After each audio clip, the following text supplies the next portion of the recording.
ओम शांति। 6 दिसंबर 2024 के ईश्वरीय महावाक्य पहले सुनते हैं। मुरली के मुख्य पॉइंट्स। बाबा ने कहा, तुम हो चैतन्य बैटरियां। पार्ट बजाते बजाते जब बैटरी डिस्चार्ज हो जाती है तो चमक डल हो जाती है। फिर बाप आकर ताकत भरते हैं, अर्थात आत्मा रूपी बैटरी को चार्ज करते हैं। परंतु माया तुमको बैटरी चार्ज करना भुला देती है।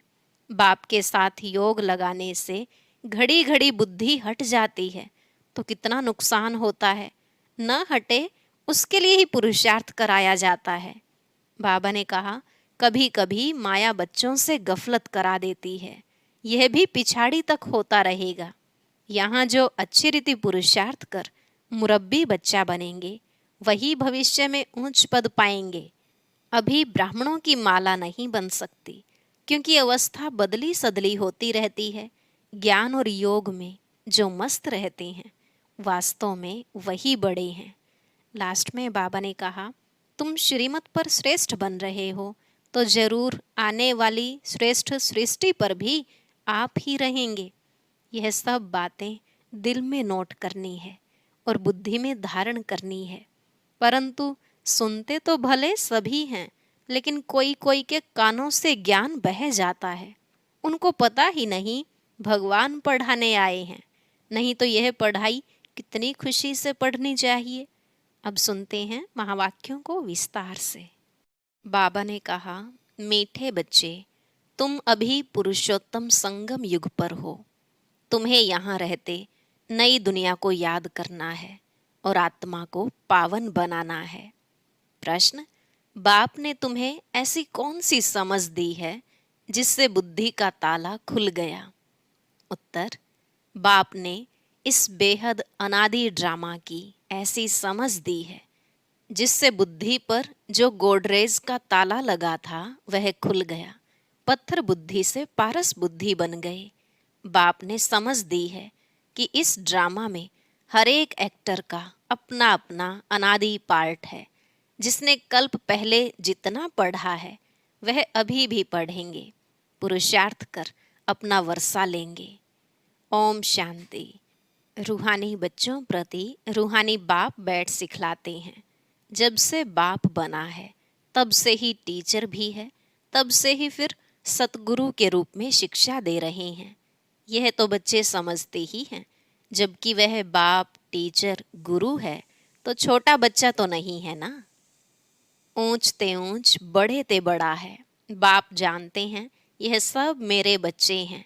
ड्रामा प्लान अनुसार पुकारा भी है कि आकर के हमको पावन दुनिया में ले चलो, परंतु समझते कुछ नहीं है।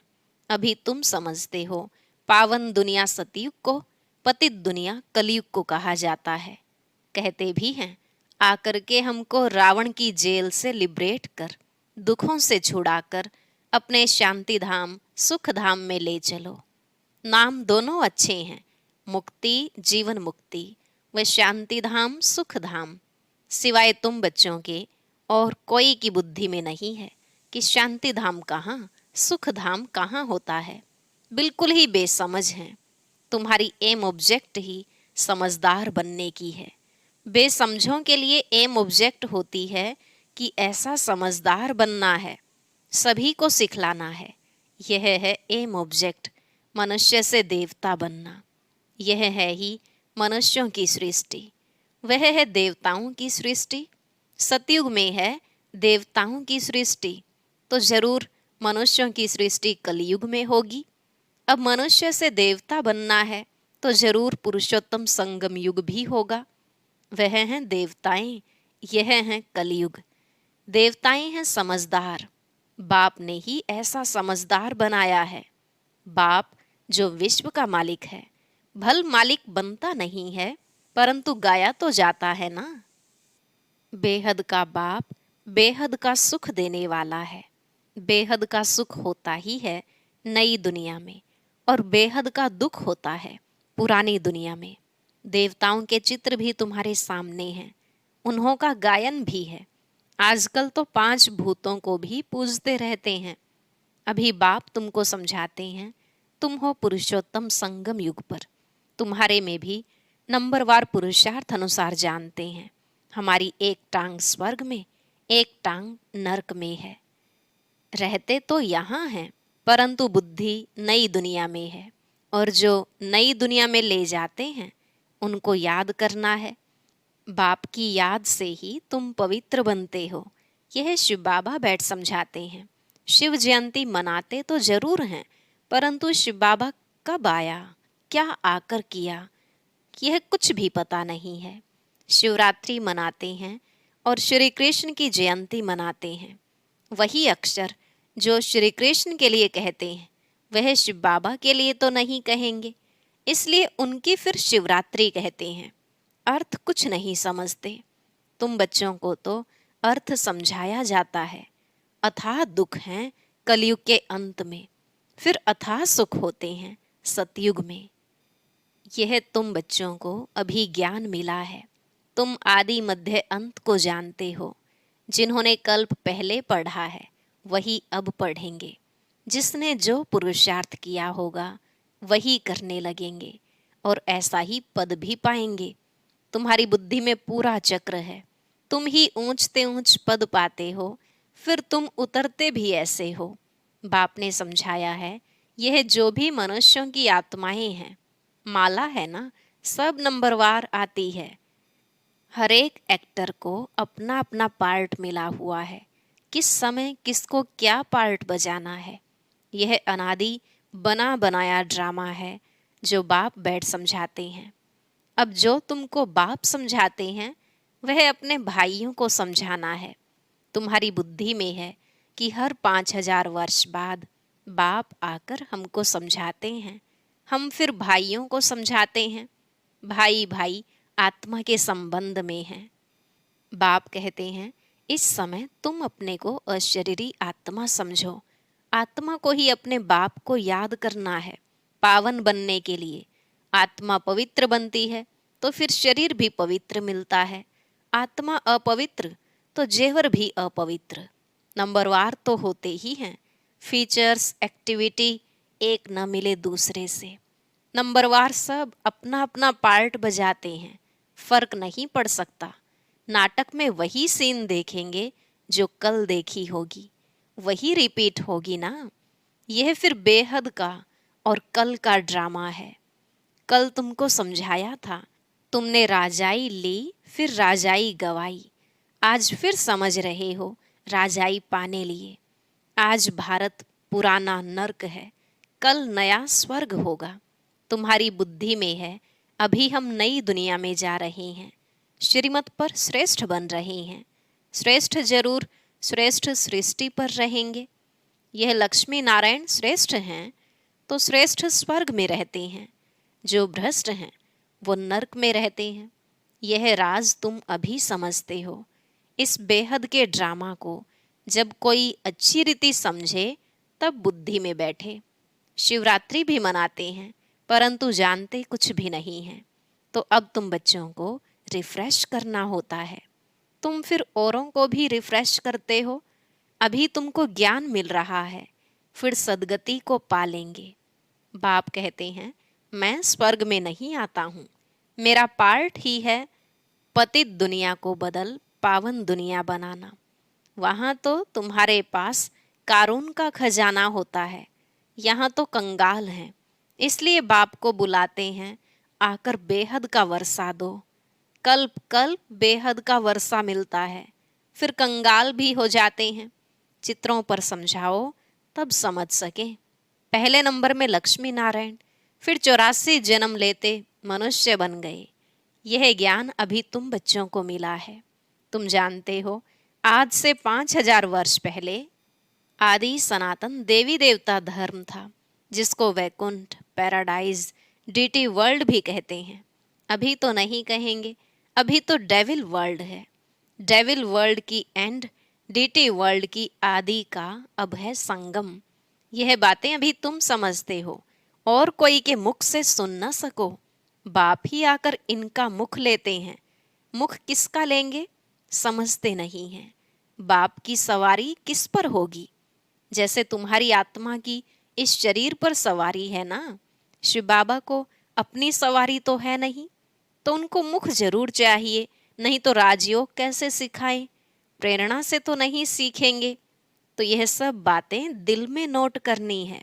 परमात्मा की भी बुद्धि में सारी नॉलेज है ना, तुम्हारी भी बुद्धि में यह बैठना चाहिए। यह नॉलेज बुद्धि से धारण करनी है।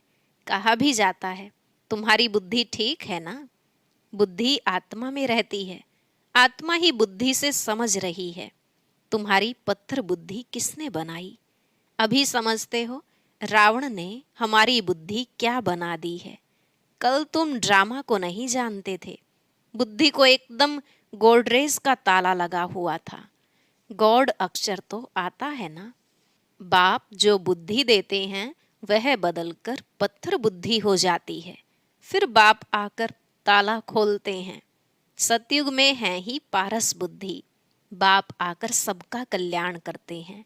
नंबरवार सबकी बुद्धि खुलती है। फिर एक दो के पीछे आते रहते हैं। ऊपर में तो कोई रह न सके, पतित वहां रह न सके। बाप पावन बनाकर पावन दुनिया में ले जाते हैं। वहां सब पावन आत्माएं रहती हैं। वह है निराकारी सृष्टि। तुम बच्चों को अभी सब मालूम पड़ा है, इसलिए अपना घर भी जैसे बहुत नजदीक दिखाई पड़ता है। तुम्हारा घर से बहुत प्यार है। तुम्हारे जैसा प्यार तो कोई का है नहीं। तुम्हारे में भी नंबरवार हैं। जिनका बाप के साथ लव है उनका घर के साथ भी लव है। मुरब्बी बच्चे होते हैं ना। तुम समझते हो यहाँ जो अच्छी रीति पुरुषार्थ कर मुरब्बी बच्चा बनेंगे वही ऊंच पद पाएंगे। छोटे अथवा बड़े शरीर के ऊपर नहीं है। ज्ञान और योग में जो मस्त हैं वह बड़े हैं। कई छोटे छोटे बच्चे भी ज्ञान योग में तीखे हैं तो बड़ों को पढ़ाते हैं, नहीं तो कायदा है बड़े छोटों को पढ़ाते हैं। आजकल तो मिडगेड भी हो जाते हैं। यूं तो सब आत्माएं मिडगेड हैं। आत्मा बिंदी है, उनका क्या वजन करें? सितारा है। मनुष्य लोग सितारा नाम सुन ऊपर में देखेंगे। तुम सितारा नाम सुन अपने को देखते हो। धरती के सितारे तुम हो। वह हैं आसमान के जो जड़ हैं, तुम चैतन्य हो। उनमें तो फेर बदल कुछ नहीं होता। तुम तो 84 जन्म लेते हो। कितना बड़ा पार्ट बजाते हो। पार्ट बजाते बजाते चमक डल हो जाती है, बैटरी डिस्चार्ज हो जाती है। फिर बाप आकर भिन्न भिन्न प्रकार से समझाते हैं, क्योंकि तुम्हारी आत्मा उझाई हुई है। ताकत जो भरी थी वह खलास हो गई है। अब फिर बाप द्वारा ताकत भरते हो। तुम अपनी बैटरी चार्ज कर रहे हो। इसमें माया भी बहुत विघ्न डालती है, बैटरी चार्ज करने नहीं देती। तुम चैतन्य बैटरियां हो। जानते हो बाप के साथ योग लगाने से हम सतो प्रधान बनेंगे। अभी तमो प्रधान बने हैं। उस हद की पढ़ाई और इस बेहद की पढ़ाई में बहुत फर्क है। कैसे नंबरवार सब आत्माएं ऊपर जाती हैं, फिर अपने समय पर पार्ट बजाने आना है। सबको अपना अविनाशी पार्ट मिला हुआ है।